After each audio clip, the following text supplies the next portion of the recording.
Hey guys, welcome back. We are ready. We've had a little gap and we are ready for part two of the podcast with Hawa and with Dr. Ahmed. We had a good chat about a whole host of things in part one. I hope you really enjoyed that.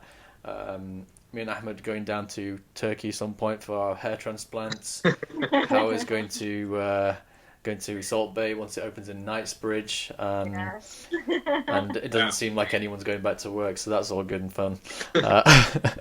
Uh, yeah, Ahmed, we were just chatting in the break a little bit, and it seems we know some mutual friends from your uni, which is We really do. cool. So yeah, you know my good friend from Bradford, Amma. I think you were involved in a couple of initiatives with him, so that's really cool. Um, what was the Bart's like? I had an interview there, but I didn't quite get in. Wasn't quite at the same level as you guys. Oh, come on. It was really nice actually. I really enjoyed it. I think you can almost tell a Barts graduate nowadays. I feel like when I go around, honestly, in conferences and things, I don't want to sound too. I am going to sound too biased and loyal to my university, but when you honestly go around in conferences and things, and I can almost just tell who's graduated from Barts. We were a very small year anyway. We were only I think 60 people in the year, just over that, and everyone knew each other in terms of name on a first name basis with tutors, and at the same time, really, you would know people in the other years as well because it's a very small university. So yeah, so Amr was a very good friend in the year below as well, and I think when I qualified, I passed on my finals case to him. It's something you normally do when you're about to leave a university is try and find people in the year below to take on your cases. Not that they weren't treated well, but just to finish off the treatment for you. Yeah, and we were involved in doing a mentoring scheme for the years below, which was quite nice. But yeah, I really enjoyed my experience at Barts and the campus itself. I don't know if you've ever been. It's in an area where there are loads and loads of halal restaurants and places to eat. It's very much good in that sense. And I did live in the area for a year in my final year as well because I found it quite difficult to have to commute every day for Yeah, over an hour to get yeah. to White. uni. It's around Whitechapel and that kind of Wow. area, isn't it? Yeah. So I mean, Yeah. when I had my interview there, it was mad. It was so busy. I remember it was like I think it was Friday. So we Yeah. had to rush to the mosque, and then Hmm. in between kind of bits and pieces, and you see kind of like the vibrance and all the different little restaurants. It feels so like different to another part of London. Just 10 minutes down the road, it's like so very much more calm, more towards Yeah. central. But Yeah. yeah, I think you guys are really lucky with the food situation there because you could probably have something a little bit different almost every day without having to go Absolutely. too far. A Yeah, little bit I jealous of that, man. developed my. I think I developed my spice tolerance in Whitechapel because as an Arab, I do not take spices, and it's like one of the questions they ask you in the interview actually is what did you think of Whitechapel when you left the station? How did you feel when you left the station? I don't know if you got asked this, but I was asked this, and everyone I know was asked this question. So whenever I was kind of giving people advice for interviews, I'm like, just be prepared for that question, guys, because it is very different. It's like you're not in London. That's how you feel when you leave the station. Yeah, I can't remember getting asked that question. I don't. Yeah. I think I put them off too much before they got to the point of thinking, does he actually want to be here? Um, I remember my Bart's interview was an absolute train wreck, um, because it was very weird. There was a student on the panel, and I was just Yes. like, why is this kid here? Like in my head. Um, and then yeah, I just didn't gel with the two people who were interviewing me, where it was Mhm. completely different when I had my Newcastle interview. We were talking about football, we were talking about food. I was asking them where the halal restaurants were in Newcastle. I was asking, it was like more of a chat. This one was like a proper, like they were asking questions. Whereas the Newcastle one felt much more, I don't know what the word is. It felt more natural to me when I was in Mm. there in the interview. Maybe I just had a good day that day.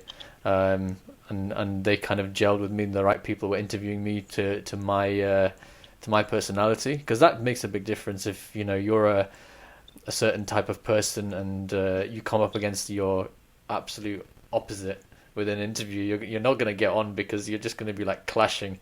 So I don't know if that was what happened, but my Bart's interview was not very successful by any means. But the place is like you say, so much variety, and I do like that because I did miss a bit of that in Newcastle. I've got to admit, it was very much party city in Newcastle, and most people outside of medicine and dentistry were there because they wanted the party lifestyle. So for sure, I maybe didn't fit in as much there, but it was a nice and quiet town. So you could walk from one end to the other in half an hour as opposed to driving in 4 hours. Yeah. But yeah, I think that's pretty cool. You're coming up to Newcastle, aren't you? I Pretty soon. am, yeah. So in the next couple of weeks, I'm visiting for the first time actually. So I'm quite excited to be there. How have you Yeah. been up north much? Or I think you've probably come to Bradford and Tacona and then gone back home, right? That's about it.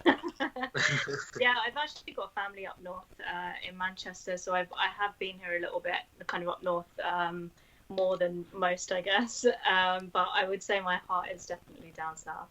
I think it's always quite amusing because there's like Londoners who don't know what a cow looks like and stuff. Like Yeah, those no, people I'm exist. not bad. I'm not that bad. But yeah, Ahmed, have you had any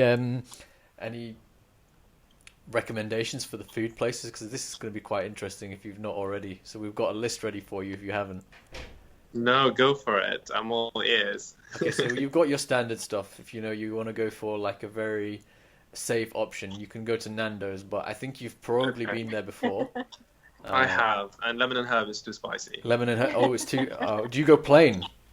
To be honest, lemon and herb is just about okay, but I still need like a few tissues on the side. Yeah. Some. What about mango and lime? Have you tried that?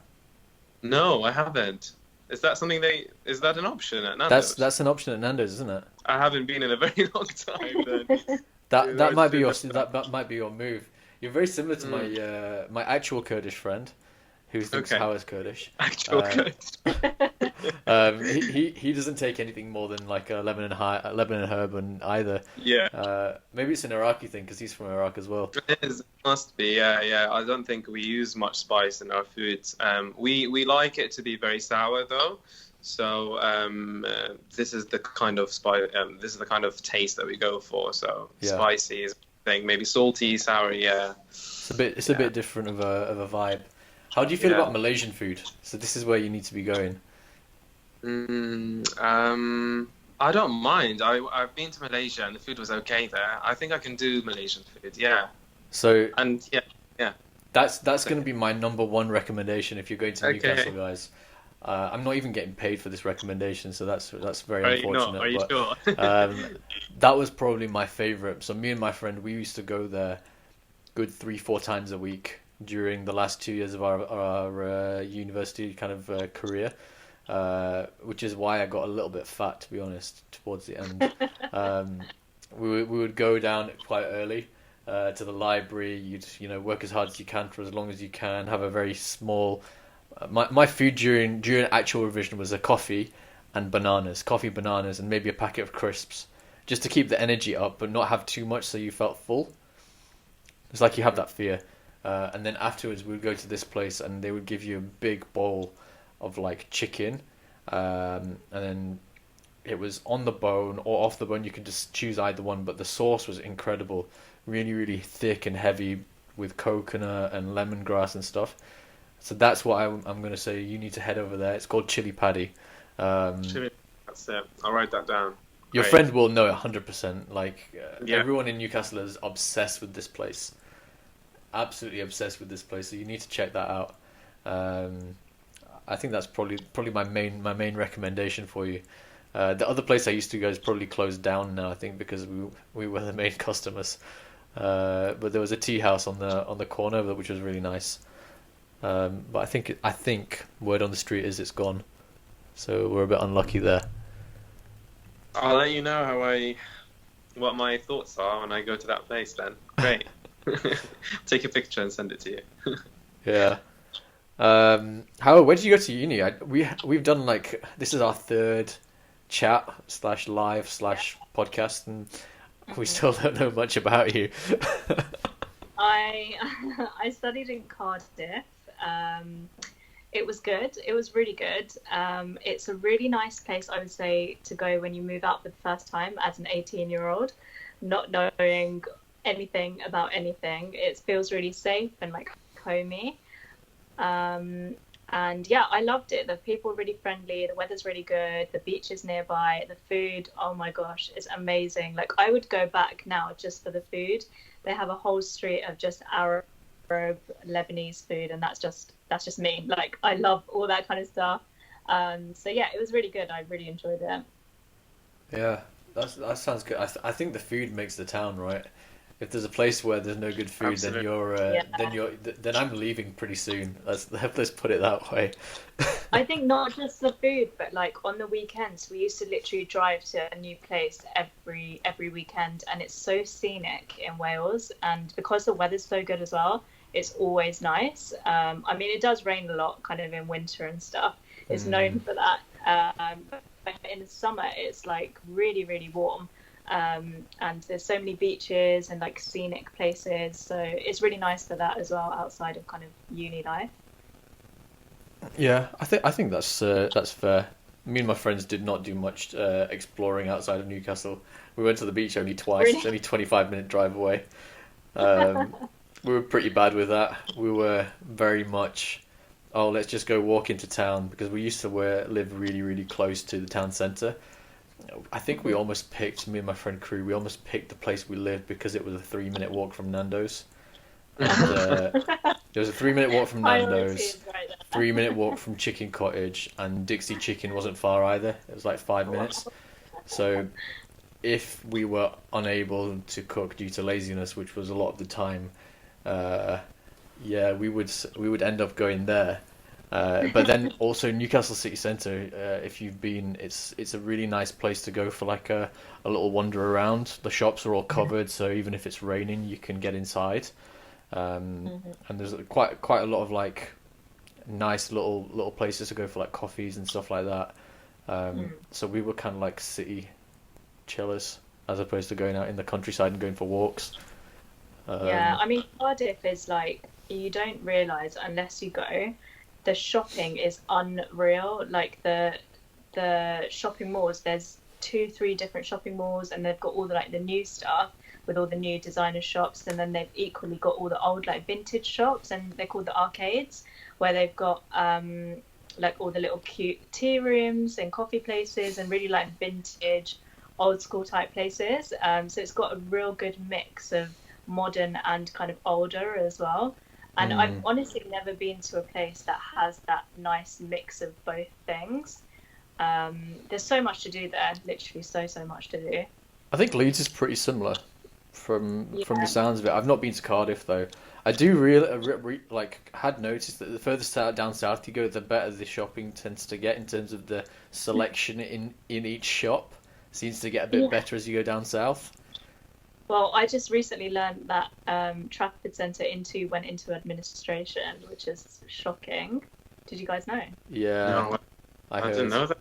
Yeah, so I don't know what's going to happen there. I think it's still open at the moment, but yeah, who knows? Because that's like a super popular shopping place up north. Of course, yeah. Even I know about it. Yeah, you know about it. And I have been. Yeah. Wow. Yeah. Oh my God. Okay.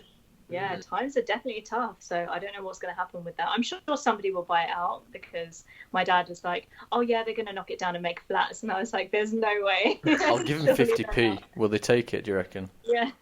Well, I think no harm in trying. Put an offer, go for it. Yeah, retire early. Guys, speaking of universities, have you had any funny like university stories, something you remember and smile about? I can see you're smiling, Hawa. It seems like you've got something to share. I used to have this patient who was just an absolute babe. He was the sweetest man ever, and he used to come and see me, and like he used to have a good old chat. And obviously in uni you get like an hour and a half for S&P. Yeah. So we used to have a good old chat, and he used to try and, I don't know if I should even say this, but he used to try, he used to like slip me money after the appointment. Okay, I don't think he should have said that. And I was like, no, I can't take this. I'm not allowed to take anything from you. I didn't take it, just to put it out there. I didn't take it. But he always, every appointment, he would not fail to try and give me money. He was like 80 years old. And he was just super sweet. So yeah, that was a nice experience from uni. I think it's interesting. Some people don't like to have free things. Like, they like to pay their way, don't they?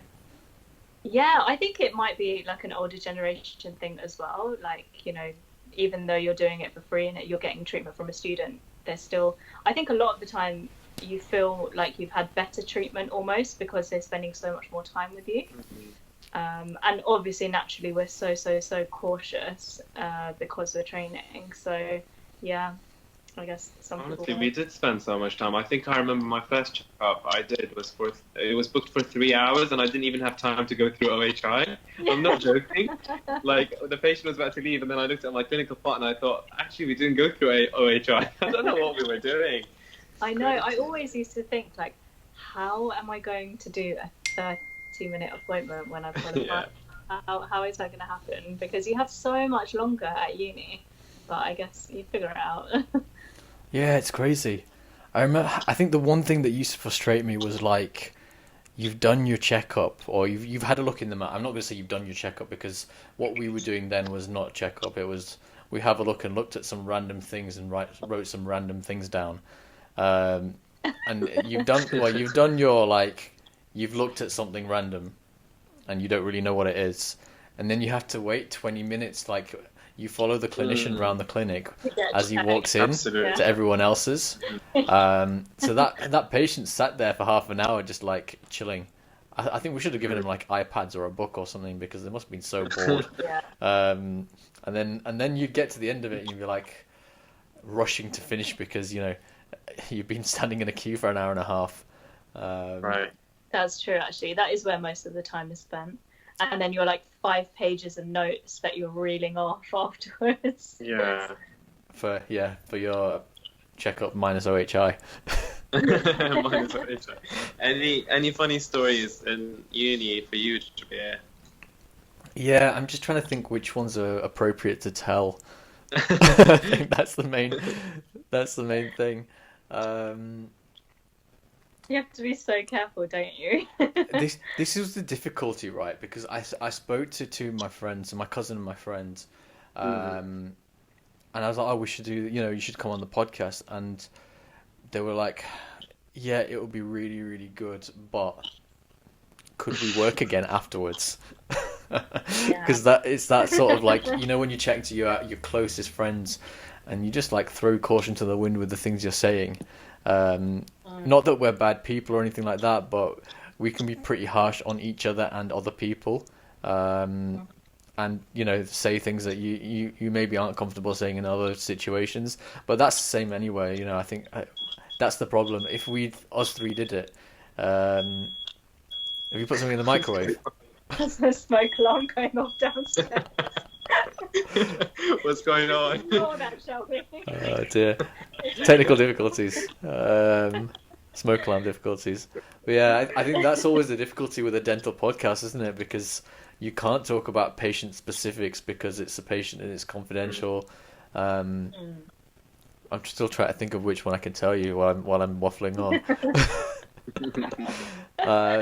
There was some amusing stories, I think. Like, you had some patients who would come in and it would take you 9 weeks to do a denture. I remember the little old lady we had for the first time. She was, like, really, really grateful and stuff, and quite similar to Hawa, she was, like, making, like, amusing comments because it's me and another girl, and this old lady, like, tried to, like, give me a kiss on the cheek after I gave her the denture, and I was like, no, you can't do that. And the girl who I was with was, like, laughing at me. I was like, oh yeah, you go to Rachel instead. That's fine. I don't need anything. But yeah, I think a lot of the stuff that happens, there was loads of rumours that went round of things that would happen. Seeing as it is a rumour and there's no names involved, I can tell you that actually. There was a rumour that someone was removing caries with a denture burr. I'm 100% certain it wasn't true. But that was quite funny at the time because the denture bears are massive, aren't they? And Yeah. that's just mental.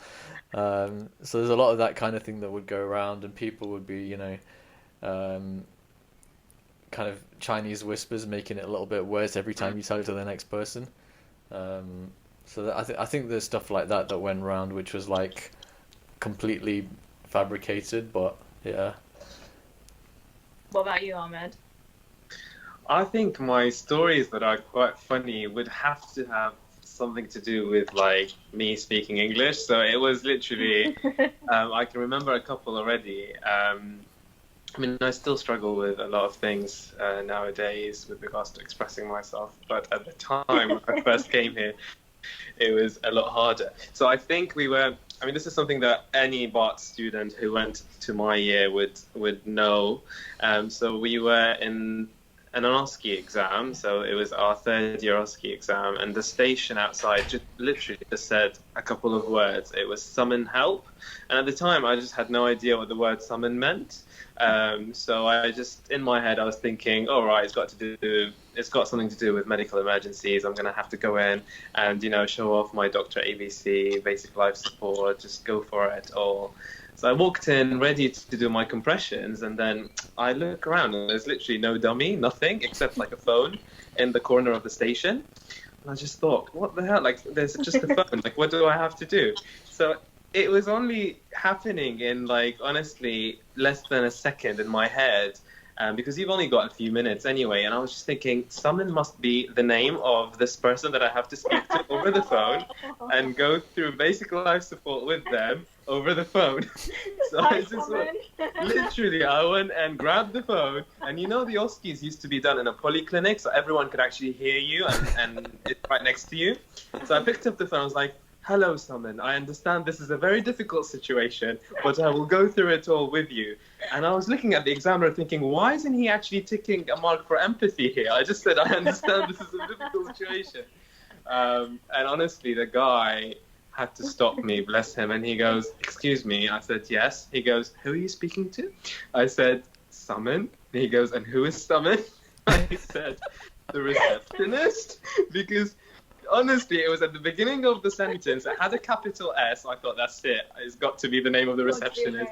But yeah, and then honestly, when we left that exam, instead of people discussing answers for the OSCE, I could just hear everyone saying summon, summon, summon. It was just, it made everyone's day. And we wrote about it in a book afterwards as well. It was that funny. What happened with the exam then? Did they... Do you know what? The guy was only doing the marking, but he used to work in admin in the hospital. So actually, every time I had to walk past him, I was unable to look him in the eye, like genuinely. Yeah. Did you have to retake, or like what happened with the actual? No, it was just one station. Just one station. You got away with it. But it was oh my god! Overall, I did well enough to pass. Yeah. Oh, I see the logic though, to be fair. Yeah, and they could have just said, "Call for help." Like, there was no need for the summon word there. It was a bit fancy, summon help. Yeah. Yeah, it's kind of like when we set out the show, well, whatever the show notes were supposed to be, and I just sent you the list of things that I've spoke about recently. You were like, "What's all this?" And you're like, yeah. I was like, which bit's difficult? I was like, I can't understand. But it was like, I think that's something that people don't always recognize, that there are people who've come to the country, can speak English clearly because we've been speaking for quite a while, but just certain words here and there are gonna keep you on edge and be like, I'm not quite getting that one. So that's quite. I think it's quite. Obviously, it comes with some amusing stories like that, but there's a serious point there as well. Try not to make things too difficult for people. Yeah, absolutely. I think that's one of the best stories I've heard, really, with exams. Really? I mean, you were holding the phone. And just the guy, I would have loved to be in the examiner, because I don't think I could keep a straight face with something like that. I think he was really secretly smiling because I could see well, I don't know whether he was thinking, is this guy for real or actually this is genuinely happening and this is funny? Because I even took time to explain to him the situation. I was like, I'm an international student, and in the past I have been allowed dictionaries on my exams, which is true. During A-levels as an international, you actually get given a dictionary to use, and you get given 15% extra time. So sometimes I didn't even need to use the dictionary, but I would just pretend that I'm looking through it, so I'm using my time to answer questions for longer. So he was like, yeah, I understand the situation here. So I said, all I need from you is for you to just tell me what that word means. Like, you're not going to be telling me the answer to the question. And he goes, I can't answer it for you. I'm afraid it will give you the station, as in it will tell you exactly what you need to do. But it was just so simple. He could have just said help, and then I would have picked up the phone, dialed 999, and probably just given someone a history or something. But yeah, it was funny afterwards. But during the time, I was just thinking, why am I unable to do the station, and why are there not enough props inside it? I need a dummy here. Yeah, I think This is not my only story, by the way, with regards to like things similar to that, but it's not uni related. Yeah, so I do remember one thing on our first couple of weeks, actually. Now that you kind of said that about the phone. So we used to have this thing where they would simulate. So you get the whole year group, or they'd split the year group into like little sections. Yes. And then the clinician is actually head of school who came this time, and he picked out like 8 people, and he goes, "You come with me." And he goes, "The rest of you get changed into your scrubs. You're going to be seeing some difficult patients today." And then the 8 people who'd got pulled out, we were briefed to be as annoying, difficult, obstructive as possible, and we were going to pretend to be patients. That's amazing. That sounds really good. I like it. Oh, it was hilarious. I've just remembered this. I mean, it's like 11 years ago now, so this is why it took me a while to remember. But we went in and we had this brief of just being obstructive to anything that anyone said. You know, he didn't say to go to the extent that we went, because, you know, obviously you tend to tell some 18-year-olds, 19-year-olds to mess around. Essentially, you're going to get some madness going on. But in the end, in one of the stations or one of the clinics, one of the guys started crying, like fake crying, like with tears and everything.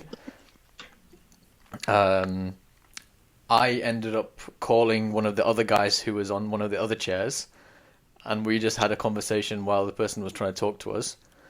Yeah, I was like, yeah, 1 minute, mate. one minute, mate. And we were just talking on the phone, like saying nothing, just like talking. Like, we weren't saying anything in particular. We were just like saying things and just telling the guy to wait 1 minute. There was another guy who went fetal in the corner on the floor. Oh God! You really took things far, didn't you guys? Far. It was so funny because, I mean, I don't know what he was expecting when he tells like a bunch of guys to go and just be obstructive. And these guys were like, "Oh my God, you were so horrible to us all. Like, we don't know if we want to do this degree anymore. Patients can be like that." But the thing is, you get similar situations, you know, when you come into practice of people saying mad things to you. So it was quite funny. The phone one reminded me of a patient I had once in the chair. She was lovely, and her phone started ringing like halfway through a filling, I think it was, and she was I think because of the noise of the suction and the drill, she couldn't quite hear herself, so she was like, "Hello," like shouting down the phone.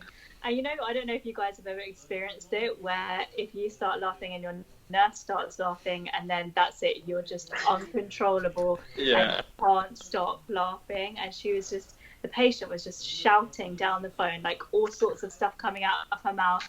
And me and my nurse are in the back just cracking up under our masks. And I'm like, don't look at me, because if you keep looking at me, I'm not going to be able to stop laughing. And I've had so many experiences like that where I just can't stop laughing. You just get into that fit of laughter, and that's it, you're gone.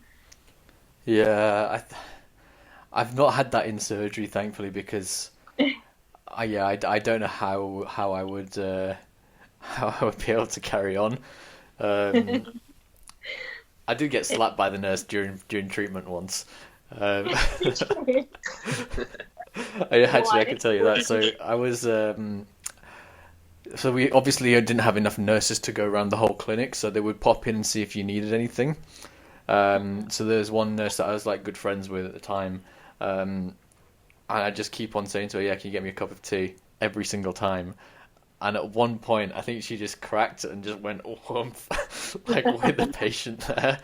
And the patient just started laughing at me. She goes, "Yeah, you deserved that, didn't you?" I was like, "Yeah, I've said it about 100 times to her." But it was all like in good spirits. It wasn't me like being horrible or anything like that. But I kind of got what I deserved there, I think. Yeah, that was quite amusing. But used to do things like that, just like wind up the nurse every now and then, just to get a reaction because, you can. I think I'm bad for that. I think I'm really bad for that. Ahmed, did you have many like other internationals in your year, or were you more of like how was the year split? Because obviously London is very, very mixed, and when I went on the interview, most of the people were of like an ethnic minority background. Yes, that's right. Yeah. So with regards to international places, I think our uni was offering only 5 at the time when I applied, because this was one of the reasons actually I applied to the specific universities that I applied to at the time when my application was going, because I wanted to go somewhere where they were taking a lot of internationals, because it means I get more chance of getting accepted. So it was 5 places out of 60 for internationals, but then I think they always take extras anyways, because they're afraid people might drop out or people might not accept their offers later on. So I think we were about 7 or 8 in total. Yeah, but I was the only Arab international at the time. Yeah, the other Arabs, we had a few Arabs, but they were all probably born and raised here. Yeah, I think that's pretty cool because I like having variety around. Yeah. And we maybe missed a bit of that in Newcastle, but you guys can tell I missed kind of the Bradford vibes while I was there from how it was. But the guys that were there were really good. But you definitely miss those kind of chiller nights where there's a big bunch of the lads who will go out and have a meal and then chill together and stuff like that. You do eventually find your kind of place, but it definitely takes a while if in somewhere a bit different. Yeah. How's it in Cardiff? To be honest, there wasn't many Asians at all, really, of any kind. It was mostly white people, I would say. So, and obviously then you have like the Welsh people as well. It really is like moving to a different country because all the signs are in Welsh. Oh, are they? Yeah. So it's definitely an adjustment. You can feel it like, oh, actually I'm in a different country. Some of the announcements in the supermarkets might be in Welsh and in English. And obviously the accent's very different. It's really, really strong in some areas. We used to do outreach and stuff in the valleys where it's the accent is much, much stronger. And yeah, it's definitely, I think uni is the place where you meet types of people that you would never normally meet in your day-to-day life. Yeah. Yeah, because definitely, you're for in sure. a completely different environment. So yeah, Cardiff was another whole nother world, literally. With the language and everything like that. You don't realize, I mean, it's not like many people can speak the language or that they do, but it's still, everything is in Welsh and in English. And I don't know if you guys have ever seen Welsh like written down, but the words look It's a bit long. So gibberishy. Like, yeah, they're so long and just random letters. That's what it seems, obviously, to us who can't speak it. But yeah, it was completely different. It was a good experience, though. It's what you go to uni for, really, isn't it? For that Yeah, I think it's nice to always have like a different kind of appreciation of different kinds of people, and that's kind of almost the Yeah, for beauty sure. of uni, I suppose, wherever you go. Because even if it Mm. was just Asians, there'll be Asians from different kinds of backgrounds and, family Mm. Yeah. backgrounds and stuff. Whereas, when you're in school, tend to be similar people who go to the same schools.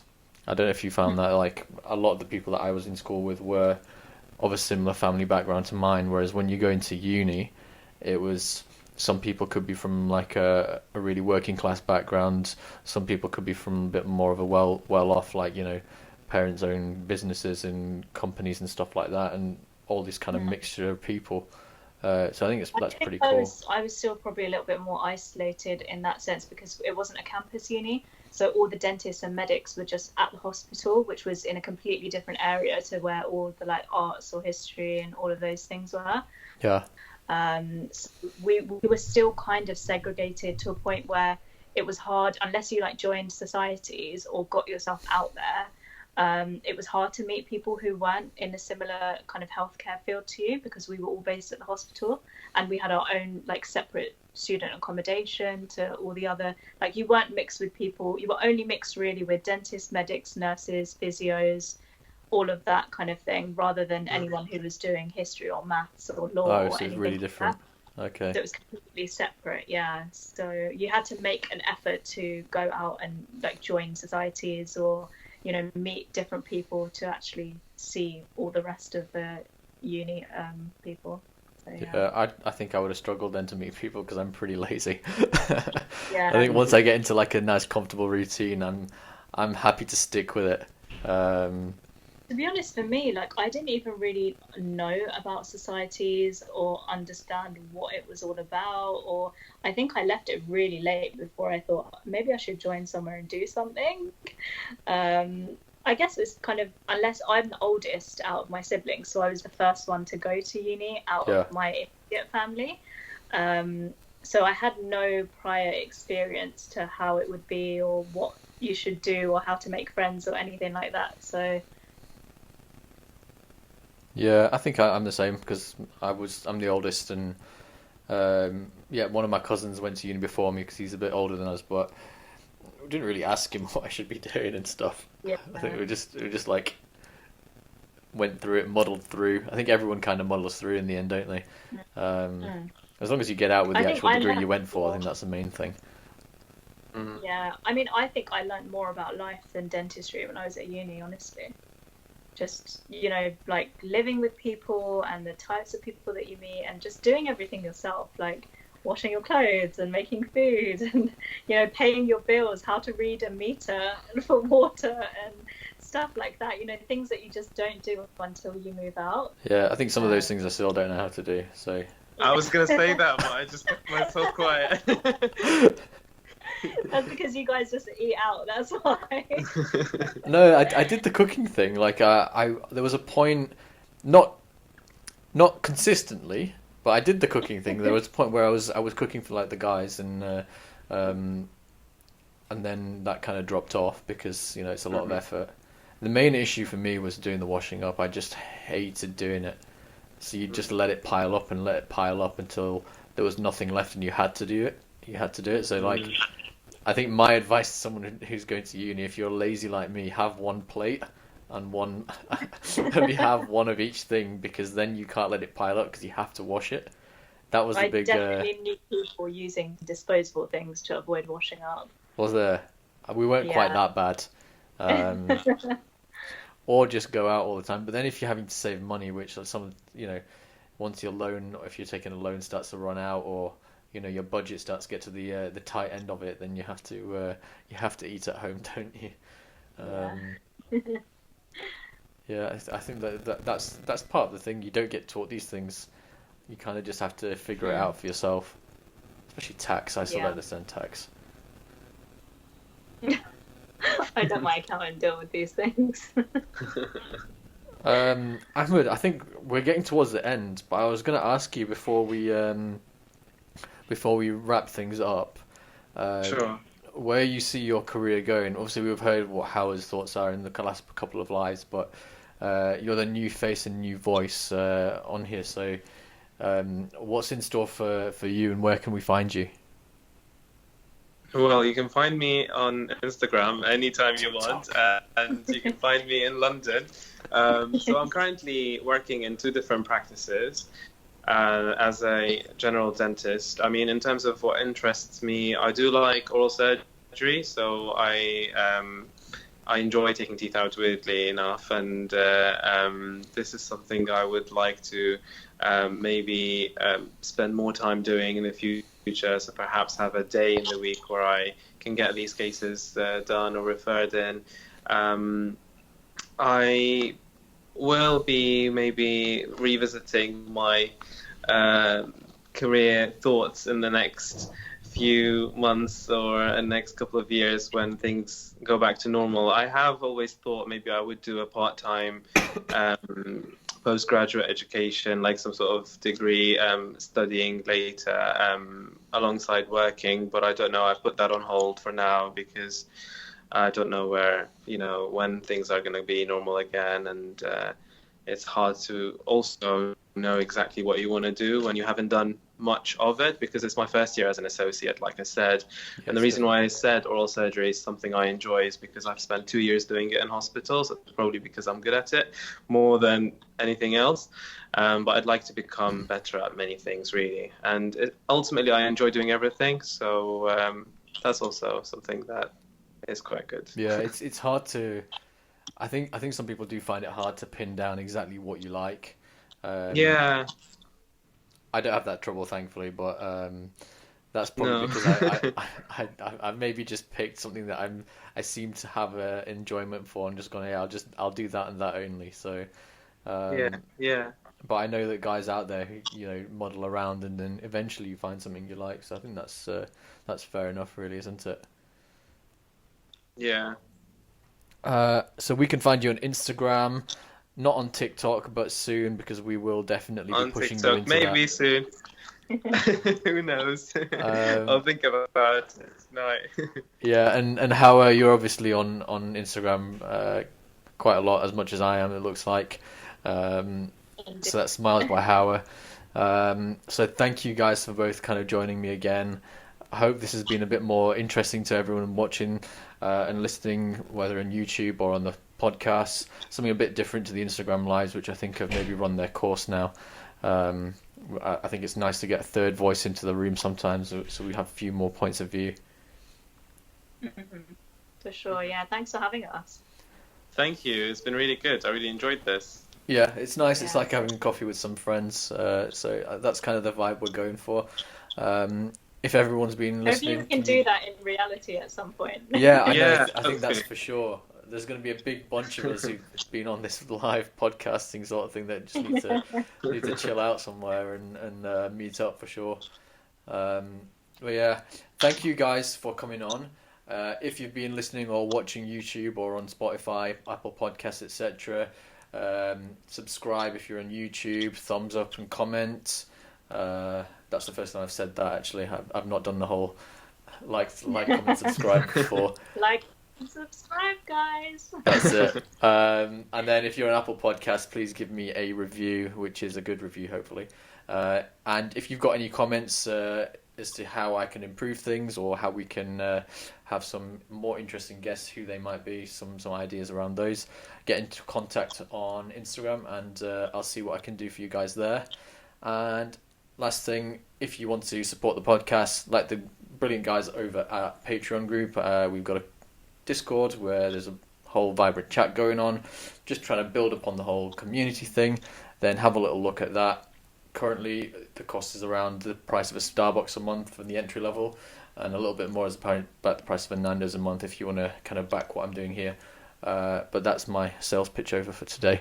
You know what? I think I need like a catchphrase, don't I? Yeah, you need something to kind of end it on. Yeah, because like you have Top Gear and they always had the Stig thing, and then you have like, I'm sure like every podcast has got their own thing where they're like, oh, what's up, or they do something at the start. You need a jingle. That's what you need. You need a jingle. Yeah, I need to look into that. I think that's going to be the next step. Ahmed, record you one on the piano. Yeah, could do that. Yeah, but I think the thing is like you don't want to you don't want to do one and feel really stupid while you're saying it. And that's my biggest worry. Is like I'll start doing some sort of like an intro where you're like really high energy and then you just sound like an idiot. Oh yeah, no, thank you guys for coming on. We'll hopefully catch up in real life soon. We will do. Thanks for having us. Thank you for having Awesome. us. Thank you guys for listening.